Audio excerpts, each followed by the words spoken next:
les deux têtes du Rassemblement national occupent 2 des 3 premières places du podium des personnalités politiques qui ont le plus d'impact en France. C'est assez spectaculaire. Et en 10 ans, on a vu l'image du Rassemblement national, de l'ex-FN, quadrupler en termes de bonnes opinions. On est passé de 11% à 40%. Rien à voir, par exemple, avec la NUPES, qui est un parti, lui, qui a plutôt tendance à perdre des plumes dans l'opinion. Donc, il y a un momentum qui est très favorable au RN. Et c'est pour ça qu'on les voit aujourd'hui en situation, si l'élection avait lieu dimanche prochain, de se qualifier au premier tour et de gagner au second. C'est pas que ça. Les sondages qui ont été réalisés au printemps donnaient vainqueur très largement, à 54 ou 55%, Marine Le Pen dans un second tour, face à quelques candidats issus de la Macronie, ou Emmanuel Macron lui-même, si on refaisait le match, c'est elle qui l'emporterait si l'élection avait lieu dimanche prochain. Alors, sauf que l'extrême droite pourrait-elle souffrir de ces divisions, puisqu'il n'y en a plus une, il y en a 2, avec Reconquête d'Éric Zemmour, représentée aux européennes par la nièce de Marine Le Pen, Marion Maréchal, qui, elle, soutient non pas Matteo Salvini, mais Giorgia Meloni. Elle était en déplacement jeudi soir et vendredi sur l'île de Lampedusa, précisément pour venir en aide à Giorgia Meloni. On écoute Marion Maréchal. Nous savons qu'une grande partie des gens que nous voyons aujourd'hui seront probablement dans une semaine et dans un mois en France. Et donc je souhaite être ici pour appeler à un changement de politique au niveau européen et aussi à une responsabilité des gouvernements membres de l'espace Schengen afin qu'ils arrêtent d'envoyer des signaux d'ouverture.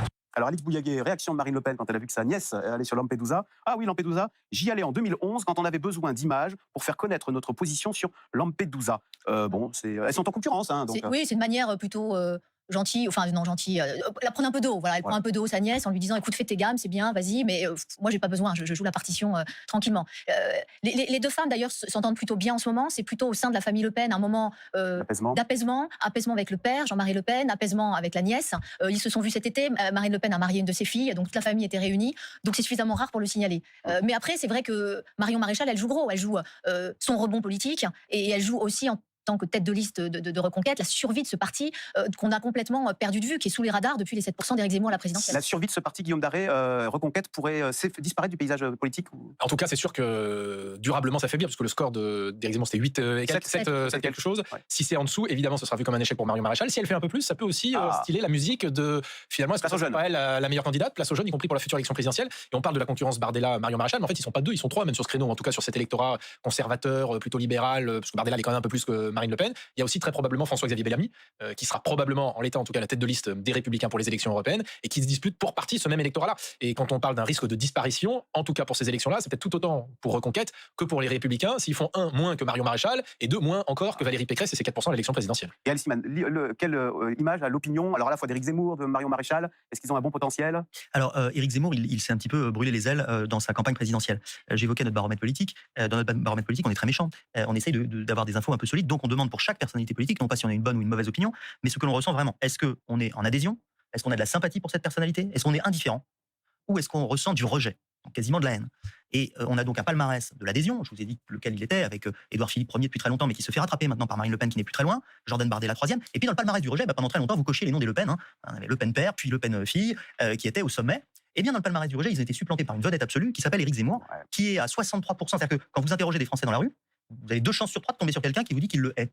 Donc, qui génère un sentiment, et en même temps, en adhésion, parce que parfois, du temps des Le Pen, du temps de la diabolisation forte des 2 Le Pen, Jean-Marie puis Marine, on avait les 2. Il y avait beaucoup de gens qui les rejetaient, mais il y avait de l'adhésion. Et l'adhésion d'Éric Zemmour s'est complètement étiolée. Donc, Éric Zemmour, aujourd'hui, il est plutôt, son temps semble être passé dans l'opinion. Et il a fait du bien à Marine Le Pen. Et d'ailleurs, quand on regarde les indicateurs de dédiabolisation de Marine Le Pen, elle avait fait un gros boulot après son duel raté de la présidentielle de 2017 face à Emmanuel Macron. Elle était tombée très bas, puis elle était remontée. Et à un moment donné, il y avait le plafond de verre, ça ne progressait plus. Et puis Éric Zemmour est arrivé. Et avec la campagne d'Éric Zemmour, ça n'a pas fait beaucoup de bien à Éric Zemmour. Par contre, ça a suscité un sentiment que Marine Le Pen n'était peut-être pas si radicale que cela, et c'était justement ce dont elle avait besoin. Quant à Marion Maréchal, elle a eu un moment où elle était en pleine montée, et son choix de se tourner vers Éric Zemmour fait qu'elle patine depuis, mais elle a l'avenir devant elle. Alors, on passe de l'autre côté de l'échiquier maintenant, avec la fête de l'UMA ce week-end, qui a été l'objet d'une rencontre inattendue entre Fabien Roussel, le secrétaire général du PCF, et l'ancien Premier ministre Édouard Philippe, avec des échanges savoureux, un peu tendus, sujet de Caroline Motte, Léo Seux et Émilie Cizarol. L'un est en terrain conquis, l'autre en terrain hostile. Les huées sont bien sûr réservées à Édouard Philippe. D'abord, je voudrais vous remercier de m'accueillir et vous dire que je suis... En mettant les pieds à la fête de l'humanité, il savait ce qui l'attendait. Et vous dire que je suis extrêmement heureux d'être à la fête de l'UMA. C'est pour moi la première. L'ancien Premier ministre de droite et le député communiste se tutoient. Fabien, juste un mot. En jean et bras de chemise, ils ont accordé leur tenue vestimentaire, mais pas que. On va pas être d'accord souvent, mais je pense qu'on n'est pas très loin d'être d'accord sur l'énergie. L'énergie, l'industrie, le nucléaire, voilà des sujets qui les rassemblent. Mais quand la réforme des retraites et l'article 49.3 surgissent dans le débat, ce n'est plus la même histoire. On a mis dans la tête des gens que le Parlement et les députés ne servaient plus à rien. C'est dévastateur. Tu veux pas de majorité? Mais si, moi je veux un Parlement... Si t'es élu président, tu voudras une majorité, crois-moi. Mais Fabien Roussel calme le jeu. Je voudrais rendre hommage à Édouard Philippe qui, ici, devant vous, vient assumer un 49.3, une réforme de retraite, sachant qu'il est largement minoritaire. Dans l'Assemblée, certains n'apprécient pas du tout le ton d'Édouard Philippe.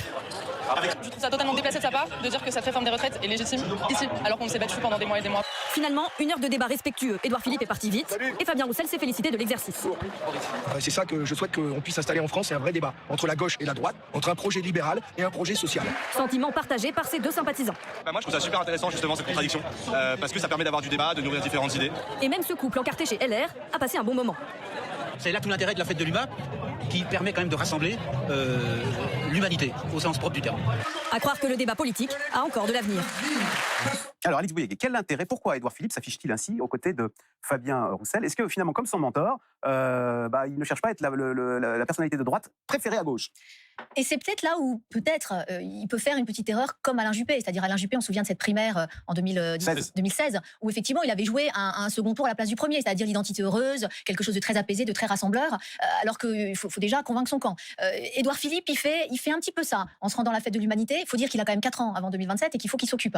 Donc, il met ses petites cartes postales en place, il fait ses sorties, c'est plutôt malin. Après, il va falloir qu'il commence lui aussi ce travail de à qui je parle, à qui je m'adresse, de pas jouer un second tour avant un premier. Alors, il le fait un peu d'ailleurs sur l'immigration, quand il remet les accords. Édouard Philippe remet en cause les accords de 68 avec l'Algérie sur la question migratoire. Ce sont des accords qui facilitent l'immigration venant d'Algérie. Tout à fait. Donc là, il crante un peu aussi quand il fait le lien entre immigration et sécurité, ce qui est assez audacieux de le faire, parce que peu à droite, il risque même. Donc on sent quand même qu'il a conscience qu'il va falloir qu'il soit fort sur sa droite, mais d'ici là, il a un peu le temps et il peut se permettre d'aller débattre avec Fabien Roussel. Et Guillaume Darroch, est-ce que je peux vous poser la même question, mais concernant Fabien Roussel? Qu'est-ce que Fabien Roussel a gagné à s'afficher avec Édouard Philippe? On dit de façon symétrique d'ailleurs que c'est le communiste préféré des gens de droite. C'est vrai, déjà à se montrer, parce que regardez, vous voyez, par exemple, ça fait de belles images. Un sujet aux 20h hier de France 2, où il apparaît comme l'interlocuteur d'un ancien Premier ministre. Je pense qu'ensuite, il y a une conviction profonde et sincère, ce qu'il dit d'ailleurs dans l'interview dans le sujet, d'essayer de réinstaurer un clivage droite-gauche pour essayer de marginaliser l'extrême droite et refaire un débat, si j'ose dire, traditionnel entre un projet jugé libéral par certains et un autre projet jugé communiste ou socialiste par d'autres. Ça, c'est une volonté profonde de la part de Fabien Roussel de faire ça. Après, lui aussi, il faut qu'il fasse attention parce qu'il a réussi à s'imposer dans le paysage politique et le paysage médiatique, mais il a quand même fait un score relativement bas à l'élection présidentielle. Je pense qu'il y a une volonté aussi, comme on disait, de faire le match avec Édouard Philippe parce que il l'a déjà quasiment dit l'autre jour, je crois, chez nos confrères de RTL, il est candidat à l'élection présidentielle de 2027. Lui était posé la question à l'égard de la NUP, il a dit très clairement que de toute façon, il y avait plein de sujets sur lesquels ils n'étaient pas d'accord et que tout cela ferait l'objet d'un débat lors de la prochaine élection présidentielle. On lui a demandé s'il était candidat, sa réponse c'est je ne vais pas rester place du colonel Fabien en 2027. Donc le décor est posé, il veut continuer de s'imposer comme le candidat de la gauche à la prochaine élection présidentielle. Gaël Sliman, est-ce que être populaire suffit à obtenir des voix lors des élections? Il a été interrogé là-dessus l'autre jour, Édouard Philippe, et il a dit sinon ça ferait populaire serait à l'Élysée. Puis sinon il n'aurait jamais été Premier ministre parce que Alain Juppé aurait été président de la République. Voilà. Et paradoxalement, alors que c'était son mentor, il ne l'aurait jamais choisi à Matignon. Donc non, bien sûr, le fait d'être populaire ne fait pas une élection. C'est quand même, ça fait partie dans la martingale des atouts que vous avez. Il vaut mieux être populaire qu'impopulaire, j'enfonce une porte ouverte.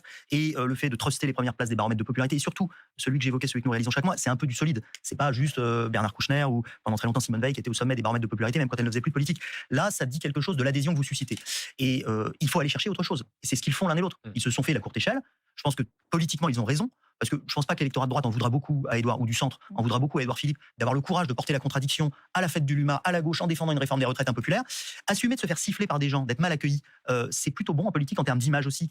Quand c'est un camp très situé et quand on trouve légitime que ce camp ne vous accueille pas bien, donc là, il va chercher quelque chose qui le sert. Et puis pour Fabien Roussel, ça le hisse au niveau d'Édouard Philippe, qui est l'homme politique qui serait le plus susceptible aujourd'hui d'avoir le meilleur score pour la majorité à une présidentielle. Donc c'est pas mal pour tout le monde. Alors l'autre présence remarquée à la fête de l'UMA, et c'est déjà une séquence culte qui circule beaucoup sur les réseaux sociaux, c'est Sandrine Rousseau qui n'a pas hésité à s'en prendre à Fabien Roussel. Fabien Roussel, on le sait, qui défend et est un amateur de la viande rouge. Regardez ce que lui a dit Sandrine Rousseau chez lui à la fête de l'UMA hier. Pas rire de ce qui pollue aujourd'hui la planète. Nous ne pouvons pas minimiser les effets que peuvent avoir nos pollutions, nos consommations sur la mise en danger de chacun et chacune d'entre nous. Non, non Fabien, tu ne gagneras pas avec un steak. Voilà, elle était très emportée. Et d'ailleurs, pour montrer l'exemple, elle s'est rendue, Sandrine Rousseau, sur le stand L214, où elle a dégusté un hot dog vegan avec une merguez vegan, donc sans viande. Après, sur le fond, elle a totalement raison. C'est-à-dire que même dans le plan de la planification écologique annoncé, qui va être dévoilé aujourd'hui au chef de parti, puis annoncé la semaine prochaine par Emmanuel Macron, l'agriculture et notamment la réduction du nombre de bovins est inscrit dans le marbre. C'est bien du rapport de la Cour des comptes. On sait que l'émission de gaz due à la digestion des bovins crée effectivement des émissions de CO2. Donc, dans le fond, elle a raison. Après, ça nous ramène au style. Ça nous ramène à qui est la droite, qui est la gauche, plus exactement. Fabien Roussel, lui, il veut sur le travail, il veut que ce soit la gauche du travail et pas des allocs. Il veut que l'écologie, elle soit pas punitive.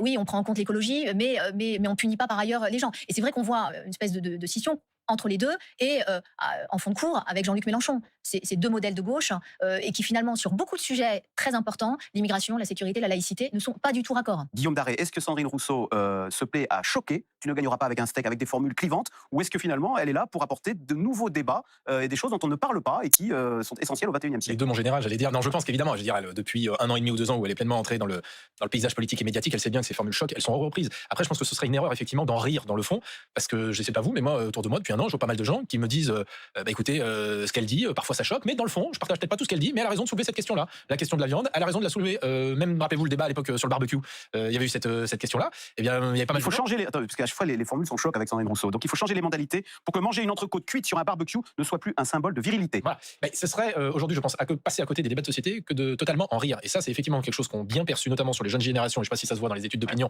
sur le plan électoral. À la fois les écologistes comme Sandrine Rousseau et une bonne partie de la France insoumise. Quand vous échangez avec par exemple Clémence Guettet ou Manuel Bompard qui travaillent sur les questions de structuration d'idées du programme de la France insoumise, eh bien, ils vous disent clairement qu'ils seront de plus en plus radicaux sur ces questions-là parce qu'ils cherchent à draguer une partie de l'électorat le plus jeune qui, quand il ne vote pas, eh bien, il faut aller le chercher sur ces thématiques-là. Alors Gaël Siman, son image, Sandrine Rousseau. Absolument catastrophique. Ah bon? C'est-à-dire qu'à chaque...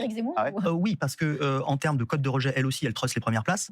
À chacune de ces interventions, de ces saillies là, elle perd des points parce que ça heurte les gens, les femmes, les jeunes, tout le monde. Et il y a un côté opposer les hommes et les femmes, qui ne passe plus du tout dans l'opinion et qui agace beaucoup les femmes et qui agace beaucoup les jeunes. On est donc dans les premières en termes de code de rejet et on est très bas en code d'adhésion. C'est-à-dire que vous avez une position intermédiaire qui est l'indifférence et elle ne suscite pas l'indifférence. Mais elle est un peu sur un modèle Zemmour. C'est-à-dire que le parallèle, on peut le faire avec Zemmour. Elle est un peu moins haute en rejet, elle est un peu moins haute en adhésion. Ensuite, est-ce que c'est une bonne idée? Je ne crois pas. Je crois que c'est ce qu'a compris Fabien Roussel. Là, je parle d'un point de vue de stratégie politique et c'est ce qui tue probablement la NUPES et les Insoumis qui ont suivi cette ligne-là. C'est-à-dire que c'est à la mode. Vous allez trouver une frange de jeunes, Guillaume le disait, militants, qui vont se retrouver là-dedans, qui vont faire beaucoup de bruit, être très présents, être très visibles sur les réseaux sociaux, et donc vous renvoyez l'image que vous touchez quelque chose. Et puis vous voyez des vrais gens, quand vous faites des meetings et que vous êtes sur ces postures-là, vous voyez des jeunes filles, des jeunes garçons qui viennent et qui disent c'est formidable, tu as raison. Mais ça n'est pas du tout représentatif de la jeunesse, ça n'est pas représentatif des électeurs. Et c'est pour ça que vous vous retrouvez avec des scores faméliques et lamentables aux élections lorsque vous présentez sur des lignes politiques comme ça.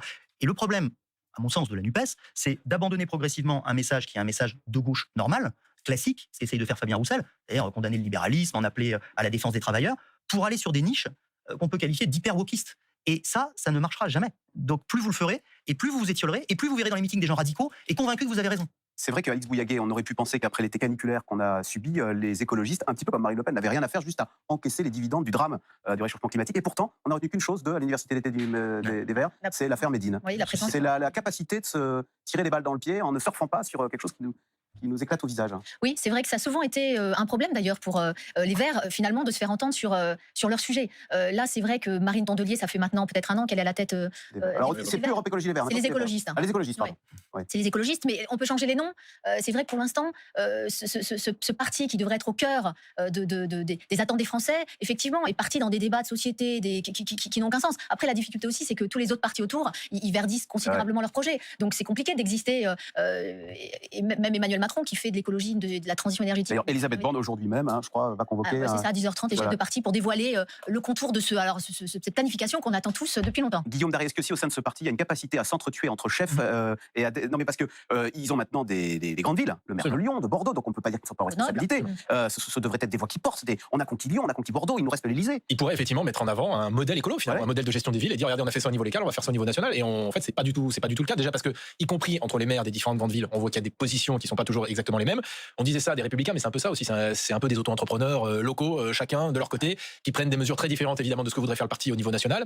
On sent qu'il y a aussi une position qui est très compliquée au sein de la NUP, où quand vous échangez avec par exemple la France Insoumise, ils vous disent que les plus radicaux sur la volonté par exemple de ne pas faire une liste d'union aux élections européennes, ce sont les écologistes, parce qu'en plus ils considèrent que c'est la seule élection à tort ou à raison où ils sont le plus visibles, où ils peuvent le plus faire parler d'eux. Donc c'est vrai que là où ils devraient être extrêmement présents sur la scène politique pour nous vendre un modèle de société pour demain, ils sont pour l'instant très absents. On dit c'est pas un parti, c'est un mouvement ONG un petit peu. Ils n'ont jamais réussi à transformer cela en effet. Ouais, et donc pour faire la politique, il faut un parti qui est capable de gouverner et qui porte et incarne. Bon, enfin bref, on va pas donner des leçons non plus.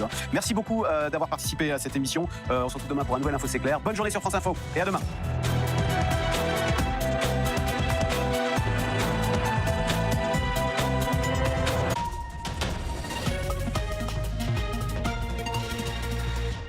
Bon Bonjour, bienvenue dans ce journal des Outre-mer. Ravi de vous retrouver. À la une, ce doublé en or pour la Martiniquaise Mélanie de Jésus dos Santos en gymnastique.